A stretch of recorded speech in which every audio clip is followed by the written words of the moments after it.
नमस्कार, स्वागत है आपका हिंदी अध्ययन विद प्रिया चैनल पे। आज हम यूजीसी नेट सिलेबस पे चर्चा करने वाले हैं, जिसमें जिन्होंने पेपर 2 के रूप में हिंदी विषय को चुना है उस पर चर्चा करेंगे। इसके अलावा पेपर 1 में भी आपको किस यूनिट में क्या पढ़ना है हम ये समझेंगे। और ये नेट सिलेबस का लिंक आपको डिस्क्रिप्शन बॉक्स में दे दिया गया है, आप जाकर वहाँ से डाउनलोड कर सकते हैं। तो आइए स्टार्ट करते हैं। सबसे पहले पेपर टू के रूप में अगर आपने हिंदी भाषा को हिंदी विषय को चुना है तो देखेंगे कि आपको किस यूनिट के अंतर्गत क्या पढ़ना है। तो सबसे पहले इकाई 1 में देखेंगे हिंदी भाषा और उसका विकास आपको पढ़ना है। हिंदी भाषा जिसमें व्याकरण और भाषा विज्ञान वगैरह आते हैं। तो देखते हैं। हिंदी भाषा और उसका विकास के अंतर्गत आपको हिंदी की ऐतिहासिक पृष्ठभूमि पढ़ना है। प्राचीन भारतीय आर्य भाषाएं, मध्यकालीन भारतीय आर्य भाषाएं, पाली, प्राकृत, सौरसेनी, अर्धमागधी, मागधी, अपभ्रंश और उनकी विशेषताएं, अपभ्रंश, अवहट और पुरानी हिंदी का संबंध पढ़ना है। आधुनिक भारतीय आर्य भाषाएं और उनका वर्गीकरण भी देखना आपको। हिंदी का भौगोलिक विस्तार, हिंदी की उपभाषाएं, पश्चिमी हिंदी, पूर्वी हिंदी, राजस्थानी, बिहारी हिंदी तथा पहाड़ी वर्ग और उनकी बोलियां। आगे खड़ी बोली, ब्रज और अवधी की विशेषताएं, हिंदी की विविध रूप, हिंदी, उर्दू, दक्षिणी, हिंदुस्तानी, हिंदी का भाषिक स्वरूप, हिंदी की स्वनिम व्यवस्था, खंड और खंडेतर, हिंदी ध्वनियों के वर्गीकरण का आधार, हिंदी शब्द रचना, उपसर्ग, प्रत्यय, समास, हिंदी की रूप रचना, लिंग, वचन और कारक व्यवस्था के संदर्भ में संज्ञा, सर्वनाम, विशेषण और क्रिया रूप, हिंदी वाक्य रचना, हिंदी भाषा प्रयोग के विविध रूप, बोली, मानक भाषा, राजभाषा, राष्ट्रभाषा और संपर्क भाषा के रूप में हिंदी, संचार माध्यम और हिंदी, कंप्यूटर और हिंदी, हिंदी की संवैधानिक स्थिति, देवनागरी लिपि की विशेषताएं और मानकीकरण। ये आपको यूनिट 1 के अंदर पढ़ना है। आगे चलते हैं यूनिट 2 पे। तो इकाई 2 में जो आपको पढ़ना है वो है हिंदी साहित्य का इतिहास, जिसमें हिंदी साहित्य इतिहास का दर्शन है। हिंदी साहित्य के इतिहास लेखन की पद्धतियां हैं, जैसा कि वैज्ञानिक पद्धतियां, आप वैज्ञानिक पद्धति, विधेयवादी पद्धति आपने सुना होगा। तो उसी प्रकार से हिंदी साहित्य के इतिहास लेखन की बहुत सारी पद्धतियां हैं, उसको आपको पढ़ना है।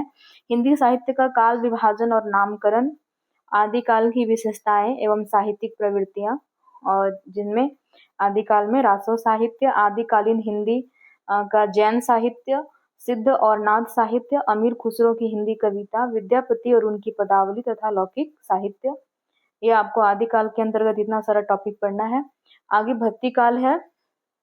भक्ति काल में भक्ति आंदोलन के उदय की सामाजिक सांस्कृतिक कारण, भक्ति आंदोलन का अखिल भारतीय स्वरूप और उसका अंतः प्रादेशिक वैशिष्ट्य, भक्ति काव्य की सामाजिक सांस्कृतिक पृष्ठभूमि, आलवार संत, भक्ति काव्य के प्रमुख संप्रदाय और उनका वैचारिक आधार, निर्गुण सगुण कवि और उनके काव्य। ठीक है, ये आपको भक्ति आंदोलन के अंतर्गत पढ़ना है। आगे देखेंगे। आगे रीतिकाल है।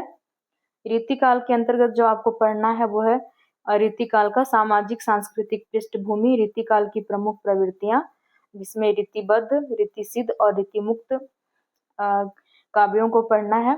उसके अलावा रीति कवियों का आचार्यत्व पढ़ना है, रीतिकाल के प्रमुख कवि और उनका काव्य।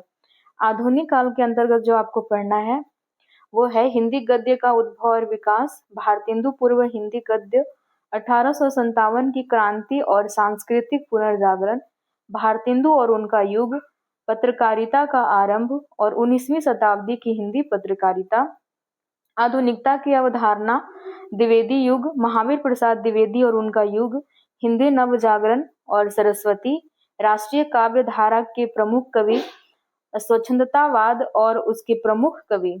आगे छायावाद है। छायावाद के अंतर्गत पढ़ना है छायावादी काव्य की प्रमुख विशेषताएं, छायावाद के प्रमुख कवि, प्रगतिवाद की अवधारणा, प्रगतिवादी काव्य और उसके प्रमुख कवि, प्रयोगवाद और नई कविता, नई कविता के कवि, समकालीन कविता, वर्ष 2000 तक आपको पढ़ना है, समकालीन साहित्यिक पत्रकारिता। ये छायावाद के अंतर्गत है। आगे देखते हैं। आगे हिंदी साहित्य की गद्य विधाएं आपको पढ़ना है। ये भी हिंदी साहित्य के इतिहास के अंतर्गत ही है, सेकेंड यूनिट के अंतर्गत। तो हिंदी उपन्यास, भारतीय उपन्यास की अवधारणा, प्रेमचंद पूर्व उपन्यास, प्रेमचंद और उनका युग, प्रेमचंद के परवर्ती उपन्यासकार वर्ष 2000 तक। हिंदी कहानी, हिंदी कहानी का उद्भव और विकास 20वीं सदी की हिंदी कहानी और प्रमुख कहानी आंदोलन एवं प्रमुख कहानीकार। हिंदी नाटक और रंगमंच विकास के चरण, भारतेंदु युग, प्रसाद युग, प्रसादोत्तर युग, स्वातंत्र्योत्तर युग, साठोत्तर युग और नया नाटक। इसके अलावा प्रमुख नाट्य कृतियां, प्रमुख नाटककार वर्ष 2000 तक। हिंदी एकांकी, हिंदी रंगमंच और विकास के चरण, हिंदी का लोक रंगमंच और नुक्कड़ नाटक। हिंदी निबंध का उद्भव और विकास, हिंदी निबंध के प्रकार, ये प्रकार इधर आ गया, ये यहाँ होगा। प्रकार और प्रमुख निबंधकार। हिंदी आलोचना का उद्भव और विकास, समकालीन हिंदी आलोचना एवं उसके विविध प्रकार और प्रमुख आलोचक। आगे देखते हैं। आगे हिंदी की अन्य गद्य विधाएं में आपको रेखा चित्र, संस्मरण, यात्रा साहित्य, आत्मकथा, जीवनी और रिपोर्टाज, डायरी वगैरह पढ़ना है। हिंदी का प्रवासी साहित्य, अवधारणा एवं प्रमुख साहित्यकार। इसमें आपको इन विधाओं से जुड़ी रचना और उनके रचनाकार के बारे में और प्रकाशन वर्ष भी आपको ध्यान से देखना होगा। आगे चलेंगे इकाई 3 पे, जिसमें साहित्य शास्त्र लगा हुआ है सिलेबस में। साहित्य शास्त्र या काव्य शास्त्र, उसके अंतर्गत आपको जो पढ़ना है वो है काव्य के लक्षण, काव्य हेतु और काव्य प्रयोजन, प्रमुख संप्रदाय और सिद्धांत, रस, अलंकार, रीति, ध्वनि, वक्रोक्ति और औचित्य, रस निष्पत्ति, साधारणीकरण, शब्द शक्ति, काव्य गुण, काव्य दोष, प्लेटो के काव्य सिद्धांत, अरस्तु के अनुकरण सिद्धांत, त्रासदी विवेचन, त्रासदी सिद्धांत भी इसको बोलते हैं, विरेचन सिद्धांत, वर्ड्सवर्थ का काव्य भाषा सिद्धांत।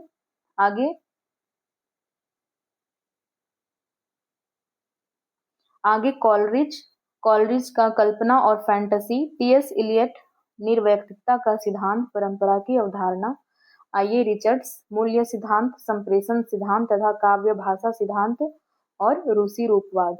नई समीक्षा, मिथक, फंतासी यानी कि फैंटेसी, कल्पना, प्रतीक और बिंब। यह आपको इकाई 3 के अंतर्गत पढ़ना है। इकाई 4 में वैचारिक पृष्ठभूमि सिलेबस में लगा हुआ है, ठीक है। वैचारिक पृष्ठभूमि के अंतर्गत भारतीय नव जागरण और स्वाधीनता आंदोलन की वैचारिक पृष्ठभूमि, हिंदी नव जागरण, खड़ी बोली आंदोलन, फोर्ट विलियम कॉलेज, भारतेंदु और हिंदी नव जागरण, महावीर प्रसाद द्विवेदी और हिंदी नव जागरण, गांधीवादी दर्शन, अंबेडकर दर्शन और लोहिया दर्शन। आगे मार्क्सवाद, मनोविश्लेषणवाद, अस्तित्ववाद, उत्तर आधुनिकतावाद, अस्मितामूलक विमर्श में दलित, स्त्री, आदिवासी एवं अल्पसंख्यक विमर्श आपको पढ़ना है। आगे इकाई 5 है। इकाई 5 में हिंदी कविता लगी हुई है सिलेबस में, तो वो देखते हैं कौन कौन सी कविता आपको पढ़नी है। तो पृथ्वीराज रासो का जो रेवा तट एक भाग है उनको पढ़ना है। अमीर खुसरो की पहेलियां और मुकरियां, विद्यापति की पदावली, संपादक जो नरेंद्र झा हैं उस वाले किताब से, पद संख्या 1 से 25 तक। कबीर हजारी प्रसाद द्विवेदी के द्वारा संपादित है, पद संख्या 160 से 209। जायसी ग्रंथावली, ये संपादक रामचंद्र शुक्ल हैं। नागमती वियोग खंड, सूरदास का भ्रमर गीतसार, इनके भी संपादक रामचंद्र शुक्ल हैं, पद संख्या 21 से 70। तो तुलसीदास की जो रचना है वो है रामचरितमानस और इसका उत्तरकांड। और आगे बिहारी सतसई आपको पढ़ना है, इसके संपादक हैं जगन्नाथ दास रत्नाकर, दोहा संख्या 1 से लेके 50 तक। घनानंद कवित्त, इनके संपादक विश्वनाथ मिश्र, कवित्त संख्या आपको 1 से 30 तक पढ़ना है। आगे चलते हैं। आगे मीरा, संपादक विश्वनाथ त्रिपाठी, प्रारंभ के 20 पद आपको पढ़ने हैं। अयोध्या सिंह उपाध्याय, हरिऔध के प्रिय प्रवास को आपको पढ़ना है। मैथिली शरण गुप्त कि भारत भारती साकेत का नवम सर्ग आपको पढ़ना है। जयशंकर प्रसाद की जो कविता है आंसू कामायनी, कामायनी से आपको श्रद्धा लज्जा और ईड़ा सर्ग को पढ़ना है। निराला की कविता है जूही की कली, जागो फिर एक बार, सरोज स्मृति, राम की शक्ति पूजा, कुकुरमुत्ता, बांधो न नाव इस ठाव बंधु। आगे सुमित्रा नंदन पंत है। सुमित्रा नंदन पंत की जो कविता लगी हुई सिलेबस में है, परिवर्तन, प्रथम रश्मि और द्रुत झरो जगत के जीर्ण पत्र। महादेवी वर्मा, बिन भी हूँ मैं तुम्हारी रागिनी भी हूँ, मैं नीर भरी दुख की बदली, फिर विकल है प्राण मेरे, यह मंदिर का दीप इसे नीरव जलने दो। रामधारी सिंह दिनकर, रामधारी सिंह दिनकर की जो कविता है वो उर्वशी के तृतीय अंक जो है सिलेबस में लगा हुआ है। उसके अलावा रश्मि रथी, नागार्जुन, नागार्जुन का कालिदास, बादल को घिरते देखा है, अकाल और उसके बाद, खुरदरे पैर, शासन की बंदूक और मनुष्य हूँ। सच्चिदानंद हीरानंद वात्स्यायन अज्ञे की जो अज्ञे जी की जो कविता लगी हुई है सिलेबस में वो है कलगी बाजरे की, यह दीप अकेला हरी घास पर क्षण भर, असाध्य वीणा कितनी नावों में कितनी बार। ये जो यहाँ पे रेड रेड किया हुआ है ये कहीं कहीं पे जो सिलेबस है यूजीसी नेट का उसमें मिसप्रिंट है तो उसको मैंने सुधार के रखा है इसलिए रेड किया हुआ है। इसको जब भी आप सिलेबस कहीं से भी प्राप्त करें तो उसको आप सुधार जरूर लीजिएगा, नहीं तो आपको कंफ्यूजन बना रहेगा। आगे चलते हैं। भवानी प्रसाद मिश्र, भवानी प्रसाद मिश्र की कविता है गीत फरोश, सतपुड़ा के जंगल। मुक्ति बोध, मुक्ति बोध की जो कविता लगी हुई है वो है भूल गलती, ब्रह्म राक्षस और अंधेरे में। धूमिल का नक्सलवाड़ी, मोचीराम, अकाल दर्शन, रोटी और संसद। अब इकाई 6 के अंतर्गत जो आपको पढ़ना है वो है हिंदी उपन्यास। कौन कौन से उपन्यास लगे हुए हैं ये हम देखते हुए चलेंगे। तो देवरानी जेठानी की कहानी, ये उपन्यास पंडित गौरी दत्त जी का है। और इसके अलावा परीक्षा गुरु लाला श्रीनिवास दास का, गोदान प्रेमचंद का, शेखर एक जीवनी का भाग 1 लगा हुआ है जिनके उपन्यासकार हैं अज्ञे। हजारी प्रसाद द्विवेदी का इनके उपन्यास जो लगे हुए हैं वो है बाण भट्ट की आत्मकथा। मैला आंचल फणीश्वर नाथ रेणु, झूठा सच यशपाल का है। मानस का हंस अमृतलाल नागर, तमस भीष्म साहनी, राग दरबारी श्रीलाल शुक्ल, जिंदगी नामा कृष्णा सुक्ति की उपन्यास है। आपका बंटी मन्नू भंडारी, धरती धन्ना अपना जगदीश चंद्र। ये जगदीश चंद्र माथुर नहीं है, इनका सिलेबस में ऐसा ही नाम जगदीश चंद्र ही दिया हुआ है, इसको भी आप लोग ध्यान रखिएगा, कंफ्यूजन ना हो। इकाई 7 में आपकी हिंदी कहानी लगी हुई है, तो हिंदी कहानी में आपको टोटल 21 कहानियां पढ़नी है। कौन कौन सी कहानियां पढ़नी है हम देखते हुए चलते हैं। राजेंद्र बाला घोष, इनको बंग महिला के नाम से भी जाना जाता है। इनकी जो कहानियां लगी हुई है वो है चंद्रदेव से मेरी बातें और दुलाई वाली। माधव राव सप्रे, इनकी जो कहानी है वो है एक टोकरी भर मिट्टी। सुभद्रा कुमारी चौहान की कहानी राही। प्रेमचंद, प्रेमचंद की जो कहानी है वो ईदगाह और दुनिया का सबसे अनमोल रतन। राजा राधिका रमन प्रसाद सिंह का कानों में कंगना। आगे चंद्रधर शर्मा गुलेरी की जो कहानी है उसने कहा था। जयशंकर प्रसाद का आकाशदीप, जैनेन्द्र का अपना अपना भाग्य, फणीश्वर नाथ रेणु की 2 कहानियां लगी हुई है, तीसरी कसम और लाल पान की बेगम। अज्ञे जी की जो कहानी है वो गैंग्रीन, अब जो है उसको रोज के नाम से भी जानते हैं, ठीक है, रोज के नाम से ही जाना जाता है। और शेखर जोशी, कोसी का घटवार, भीष्म साहनी, अमृतसर आ गया, चीफ की दावत, कृष्णा सोबती, सिक्का बदल गया, हरिशंकर परसाई, इंस्पेक्टर माता दिन चांद पर, ज्ञान रंजन की जो कहानी वो है पिता, कमलेश्वर, राजा निर्बंसिया और निर्मल वर्मा की परिंदे। आगे चलते हैं। आगे इकाई 8 के अंतर्गत आपको हिंदी नाटक को पढ़ना है। तो हिंदी नाटक में कौन कौन से नाटक लगे हुए हैं सिलेबस में ये हम देखते हैं। भारतेंदु कृत जो नाटक लगे हुए हैं वो है अंधेर नगरी और भारत दुर्दशा। जयशंकर प्रसाद कृत नाटक है चंद्रगुप्त, स्कंदगुप्त और ध्रुव स्वामिनी। धर्मवीर भारती कृत नाटक जो है वो अंधा युग है। लक्ष्मी नारायण मिश्र की नाटक सिंदूर की होली। सिलेबस में मिस प्रिंट है, लक्ष्मी नारायण लाल लिखा हुआ है, तो ठीक है ये आप एक बार सुधार लीजिएगा कि आपको कंफ्यूजन ना हो। लक्ष्मी नारायण लाल की ये नाटक नहीं है, ये लक्ष्मी नारायण मिश्र की नाटक है सिंदूर की होली। मोहन राकेश आधे अधूरे, आषाढ़ का एक दिन, हबीब तनवीर, आगरा बाजार, सर्वेश्वर दयाल सक्सेना, बकरी, शंकर शेष, एक और द्रोणाचार्य, उपेंद्र नाथ अश्क, अंजू दीदी, मन्नू भंडारी का महाभोज। आगे इकाई 9 देखते हैं। इसमें हिंदी निबंध है सिलेबस में। तो कौन कौन से निबंध लगे हुए हैं सिलेबस में? भारतेंदु के जो निबंध है, दिल्ली दरबार दर्पण, भारतवर्ष उन्नति कैसे हो सकती है। प्रताप नारायण मिश्र के निबंध है, शिव मूर्ति, बाल मुकुंद गुप्त, शिव शंभू के चिट्ठे। यहाँ भी सिलेबस में जो इनका निबंधकार के रूप में नाम दिया वो बालकृष्ण भट्ट लिखा हुआ है, वो भी मिसप्रिंट है, क्योंकि शिव शंभू के चिट्ठे के निबंधकार जो है वो बाल मुकुंद गुप्त है। रामचंद्र शुक्ल कविता क्या है? हजारी प्रसाद द्विवेदी, नाखून क्यों बढ़ते हैं। विद्या निवास मिश्र, मेरे राम का मुकुट भीग रहा है। अध्यापक पूर्ण सिंह, मजदूरी और प्रेम। कुबेर नाथ राय का उत्तरा फाल्गुनी के आसपास। विवेकी राय, उठ जाग मुसाफिर। नामवर सिंह, संस्कृति और सौंदर्य। ये सभी क्या है? हिंदी निबंध है। आगे चलते हैं। अब इकाई 10। तो इकाई 10 में जो लगा हुआ है वो है आत्मकथा, जीवनी तथा गद्य की अन्य विधाएं। ठीक है, तो इसमें एक तो आपको ये भी याद रखना पड़ता है कि यहाँ कौन सी रचना जो कौन सी विधा से आ रही है। तो यहाँ पे हम फिलहाल बस सिलेबस डिस्कस कर रहे हैं कि कौन सी रचना कौन सी इकाई में लगी हुई है, किनकी है। तो माटी की मूर्तें हैं, रामवृक्ष बेनीपुरी जी की। ठकुरी बाबा, महादेवी वर्मा। मुर्दहिया, ये दलित आत्मकथा है तुलसीराम जी का। शिवरानी देवी, प्रेमचंद घर में, ये जीवनी है प्रेमचंद जी का, जो उनकी पत्नी शिवरानी देवी के द्वारा लिखा गया है। मन्नू भंडारी का ये आत्मकथा है, एक कहानी यह भी। विष्णु प्रभाकर, आवारा मसीहा। हरिवंश राय बच्चन, क्या भूलूं क्या याद करूं, ये भी एक आत्मकथा है।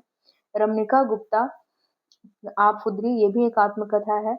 हरिशंकर परसाई, भोला राम का जीव, एक व्यंग के रूप में है। कृष्णचंद्र, जामुन का पेड़। दिनकर, संस्कृति के 4 अध्याय। मुक्तिबोध, एक साहित्यिक की डायरी। सिलेबस में ध्यान दीजिएगा, एक लेखक की डायरी लिखी हुई है, ठीक है, लेकिन मुक्तिबोध की जो रचना है एक साहित्यिक की डायरी उसका नाम है। राहुल सांकृत्यायन, मेरी तिब्बत यात्रा। अज्ञे, अरे आयावर रहेगा याद। ये जो 2 लास्ट के हैं ये दोनों क्या है? यात्रा साहित्य से जुड़े हुए विधा है, ठीक, रचना है। आगे चलते हैं तो हम यूजीसी नेट के सिलेबस से ही पेपर 1 के सिलेबस को देखेंगे थोड़ा सा कि किस यूनिट के अंतर्गत आपको क्या पढ़ना है। सबसे पहले इकाई 1 में शिक्षण अभिवृत्ति, इसको टीचिंग एप्टीट्यूड बोलते हैं, ठीक है, टीचिंग एप्टीट्यूड लगा हुआ है। उसमें आपको क्या क्या पढ़ना है? शिक्षण, शिक्षण की अवधारणाएं, उद्देश्य, शिक्षण का स्तर यानी कि टीचिंग लेवल, स्मरण शक्ति और समझ और विचारात्मक, जैसे मेमोरी, अंडरस्टैंडिंग और रिफ्लेक्टिव, ठीक है, इंग्लिश में बोलते हैं। विशेषताएं और मूल अपेक्षाएं। आगे शिक्षार्थी की विशेषताएं, किशोर और वयस्क शिक्षार्थी की अपेक्षाएं, मतलब एक शिक्षार्थी की, मतलब एक लर्नर की क्या विशेषताएं होनी चाहिए स्टूडेंट की, ठीक है, उसके बारे में आपको पढ़ना है। शैक्षिक, सामाजिक, भावनात्मक और संज्ञानात्मक व्यक्तिगत भिन्नताएं। शिक्षण प्रभावक तत्व, कौन कौन से ऐसे तत्व हैं जो शिक्षण को प्रभावित करते हैं? तो शिक्षक, सहायक सामग्री, संस्थागत सुविधाएं, शैक्षिक वातावरण। तो उच्च अधिगम संस्थाओं में शिक्षण की पद्धति अध्यापक केंद्रित बनाम शिक्षार्थी केंद्रित पद्धति, ऑफलाइन बनाम ऑनलाइन पद्धतियां, स्वयं, स्वयं प्रभा, मुक्स आदि को पढ़ना है। आगे शिक्षण सहायक प्रणाली, परंपरागत, आधुनिक और आईसीटी आधारित। और मतलब कौन कौन से ऐसे प्रणाली जो अभी विकसित हुए हैं जो शिक्षण को शिक्षण के सहायक के रूप में है। तो ठीक है, एक पहले परंपरागत शिक्षण प्रणाली को आपको पढ़ना है, फिर आधुनिक, फिर आईसीटी के माध्यम से, आईसीटी पे आधारित। मूल्यांकन प्रणालियां हैं, मूल्यांकन के तत्व और प्रकार, उच्च शिक्षा में विकल्प आधारित क्रेडिट प्रणाली में मूल्यांकन, कंप्यूटर आधारित परीक्षा और मूल्यांकन पद्धतियों में नवाचार। आगे देखते हैं। आगे का जो इकाई है इकाई 2, उसमें शोध अभिवृत्ति लगी हुई है, जिसको क्या बोलते हैं इंग्लिश में? रिसर्च एप्टीट्यूड, जिसमें आपको पढ़ना शोध, शोध का अर्थ, प्रकार, विशेषताएं, प्रत्यक्ष एवं उत्तर प्रत्यक्षवाद, शोध के उपागम, शोध की पद्धतियां, जिसमें प्रयोगात्मक, विवरणात्मक, ऐतिहासिक, गुणात्मक और मात्रात्मक। शोध के चरण, शोध प्रबंध एवं आलेख लेखन, फॉर्मेट और संदर्भ की शैली। शोध में आईसीटी का अनुप्रयोग और शोध नैतिकता। आगे जो इकाई 3 है उसमें बोध यानी कि गद्यांश, कुछ पैसेज वगैरह रहता है। तो इसमें एक पैसेज दिया जाता है और इस पूरे पैसेज को पढ़ के आपको उसका जो भी प्रश्न दिया रहता है उसका उत्तर देना होता है। आगे इकाई 4 देखेंगे जिसमें संप्रेषण यानी कि कम्युनिकेशन लगा हुआ है। तो संप्रेषण का अर्थ, प्रकार और अभिलक्षण पढ़ने हैं आपको। प्रभावी संप्रेषण, वाचिक, गैर वाचिक, सांस्कृतिक एवं सामूहिक संप्रेषण, कक्षा संप्रेषण। आगे प्रभावी संप्रेषण की बाधाएं, मतलब एक अच्छा संप्रेषण में कौन कौन सी बाधाएं आती हैं वो पढ़ना आपको। जन, मीडिया एवं समाज। आगे जो पढ़ना है वो है गणितीय तर्क एवं अभिवृत्ति, जिसमें मैथ है, रीजनिंग, एप्टीट्यूड वगैरह है। ठीक है, तो इसमें पढ़ना है तर्क के प्रकार, संख्या श्रेणी, अक्षर श्रृंखला, कूट और संबंध, गणितीय अभिवृत्ति, अंश, समय और दूरी, अनुपात, समानुपात, प्रतिशतता, लाभ, हानि, ब्याज और छूट, औसत आदि। आगे इकाई 6 में आपको पढ़ना है युक्ति युक्त तर्क, जिसको इंग्लिश में लॉजिकल रीजनिंग बोलते हैं। तो इसमें आपको पढ़ना है युक्ति के ढांचे का बोध, युक्ति के रूप, निरूपाधिक, तर्क वाक्य का ढांचा, अवस्था और आकृति, औपचारिक एवं अनौपचारिक युक्ति दोष, भाषा का प्रयोग, शब्दों का लक्ष्यार्थ और वस्तुवर्थ, विरोध का परंपरागत वर्ग, युक्ति के प्रकार, निगमनात्मक और आगमनात्मक, युक्ति का मूल्यांकन और विशिष्टीकरण, अनुरूपताएं, वेन का आरेख, तर्क की वैधता सुनिश्चित करने के लिए वेन आरेख का सरल और बहुप्रयोग, भारतीय तर्कशास्त्र, ज्ञान के साधन, प्रमाण पढ़ने आपको, प्रत्यक्ष प्रमाण, अनुमान, उपमान, शब्द, अर्थपत्ति और अनुपलब्धि, अनुमान की संरचना, प्रकार, व्याप्ति और हेत्वाभास। आगे का इकाई में आंकड़ों की संख्या यानी कि डाटा इंटरप्रिटेशन है, जिसमें आपको आंकड़ों का स्रोत, प्राप्ति और वर्गीकरण, गुणात्मक एवं मात्रात्मक आंकड़े, चित्रवत वर्णन, bar chart, histogram, pie chart, table chart और रेखा चार्ट और आंकड़ों का मानचित्रण, आंकड़ों की व्याख्या और आंकड़े और सुशासन। आगे का जो यूनिट है उसमें इकाई जो 8 है उसमें सूचना और संचार प्रौद्योगिकी लगा हुआ है, आईसीटी मतलब इंफॉर्मेशन एंड कम्युनिकेशन टेक्नोलॉजी। ठीक है, जिसमें आपको आईसीटी का सामान्य संक्षिप्तियां और शब्दावली वगैरह यानी कि जो फुल फॉर्म्स वगैरह दिए रहते हैं वो, इंटरनेट, इंट्रानेट, ईमेल, श्रव्य दृश्य कॉन्फ्रेंसिंग की मूल बातें, उच्च शिक्षा में डिजिटल पहलें, आईसीटी और सुशासन। ये भी मतलब यूनिट देखने में छोटा लग रहा है लेकिन अपने आप में बहुत लंबा चौड़ा है, इससे सवाल बहुत बनते हैं। तो आपको ये बहुत ही ध्यान से पढ़ना पड़ेगा, पहले पैटर्न समझना पड़ेगा कि किस पैटर्न में सवाल पूछा जाता है, उसी हिसाब से आप लोग तैयारी कीजिएगा। आगे इकाई 9 है लोग, विकास और पर्यावरण, पीपल, डेवलपमेंट एंड एनवायरनमेंट।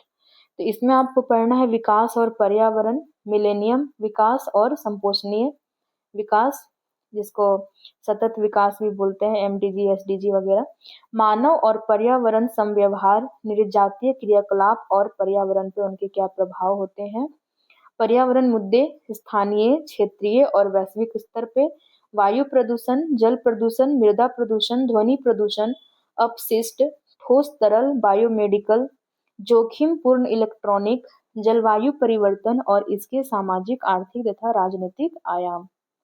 आगे मानव स्वास्थ्य पर प्रदूषकों का प्रभाव, प्राकृतिक और ऊर्जा के स्रोत, सौर ऊर्जा, पवन ऊर्जा, मृदा, जल, भूताप, बायोमास, नाभिकी और वन वगैरह आपको पढ़ना है। प्राकृतिक जोखिम और आपदाएं के न्यूनीकरण की युक्तियां, पर्यावरण संरक्षण अधिनियम 1986, जलवायु परिवर्तन संबंधी राष्ट्रीय कार्य योजना, अंतर्राष्ट्रीय समझौते प्रयास, मॉन्ट्रियल प्रोटोकॉल, रियो सम्मेलन, जैव विविधता सम्मेलन, क्योटो प्रोटोकॉल, पेरिस समझौता, अंतर्राष्ट्रीय सौर संधि। ये आपके इकाई 9 के सिलेबस है। आगे इकाई 10 में जो आपको पढ़ना है उच्च शिक्षा प्रणाली यानी कि हायर एजुकेशन सिस्टम। तो इसमें जो लगे हुए टॉपिक वो है उच्च अधिगम संस्थाएं और प्राचीन भारत में शिक्षा, यानी कि वैदिक काल में फिर बौद्धिक काल में, ठीक है, हाँ, शिक्षण प्रणाली। उसके अलावा स्वतंत्रता के बाद भारत में उच्च अधिगम और शोध का उद्भव, भारत में प्राच्य, पारंपरिक और गैर पारंपरिक अधिगम कार्यक्रम, व्यावसायिक, तकनीकी और कौशल आधारित शिक्षा, मूल्य शिक्षा और पर्यावरण परक शिक्षा, और नीतियां, सुशासन, राजनीति और प्रशासन। तो ये थे यूजीसी नेट का पेपर 1 और पेपर 2 के सिलेबस। ठीक है, आज के लिए इतना ही। आशा करती हूँ आपको आज का वीडियो इंफॉर्मेटिव लगा होगा। वीडियो को लाइक और चैनल को सब्सक्राइब जरूर कर दीजिएगा। मिलते हैं अगले वीडियो में। और आपको अगर सिलेबस का पीडीएफ चाहिए तो आप डिस्क्रिप्शन बॉक्स से जाके डाउनलोड कर सकते हैं। धन्यवाद।